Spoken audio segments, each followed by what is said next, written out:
In one of the most impactful and emblematic episodes of biblical history, Jesus encounters a woman accused of adultery. Instead of acting according to the strict interpretation of Mosaic law, he chooses a surprising and revealing path. But what really happened in this encounter, and what does it teach us about compassion, judgment, and forgiveness? Imagine the scene. A woman, humiliated and vulnerable, is brought before a crowd by religious leaders. The atmosphere is charged with tension and expectation. The Pharisees, eager to incriminate Jesus, believed they had set a perfect trap. They were not merely trying to uphold the law of Moses, but were seeking a way to discredit Jesus, forcing him to choose between the application of the law and compassion.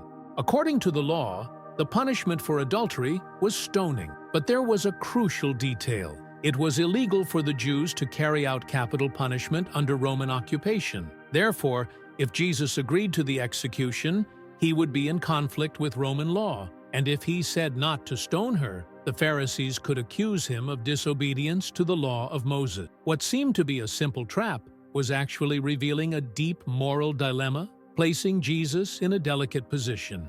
The woman, dragged to the center of the scene, was in a state of despair. With torn clothes and a marked body, she felt the weight of contempt and shame. The voices of the crowd sounded like echoes of condemnation. She knew what awaited her and feared for her life. When one of the Pharisees addressed Jesus, asking what to do with her, all eyes were fixed on the Master, waiting for his response. Jesus' compassion was evident, but there was also a silent indignation. Not against the woman, but against those who used her as a mere tool for their own purpose.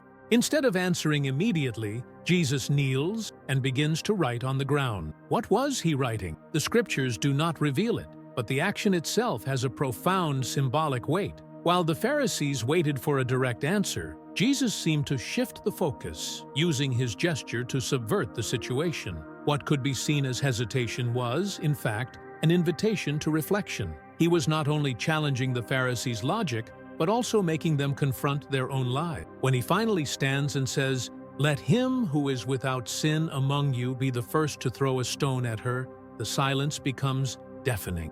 This moment was charged with emotion. The crowd began to disperse, and one by one, the accusers left the scene, likely confronted by their own failures and hypocrisies.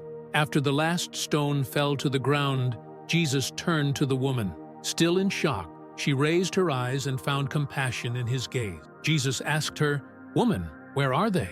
Has no one condemned you?" Relief and gratitude washed over her. "No one, Lord," she replied.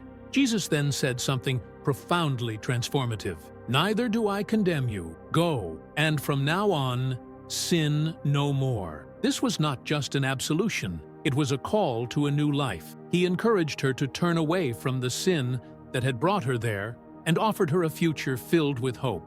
This encounter goes beyond the narrative of a simple act of forgiveness. It invites us to reflect on how we judge others and our own need for compassion. Jesus did not ignore the woman's sin, but instead of condemning her, he chose to see her as a person worthy of love and restoration. He did something even more revolutionary by showing that everyone, including her accuser, is imperfect and in need of forgiveness.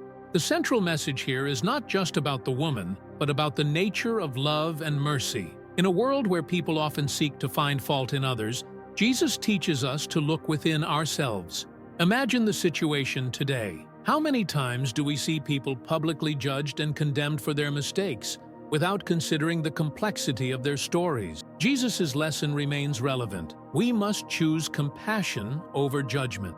In today's world, filled with polarization and criticism, Jesus' message resonates strongly. Instead of pointing fingers, we are called to extend hands of help. This is a powerful reflection we can apply to our lives, on social media, and in our daily interactions.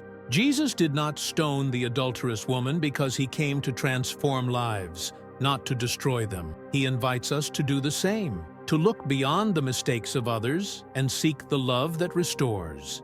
By choosing compassion, we also have the chance to transform the world around us. If this reflection has touched your heart, I invite you to subscribe and share this message. Let's spread the love and forgiveness that we all need. May we live with open hearts, ready to offer the grace that has been generously given to us. God bless you abundantly.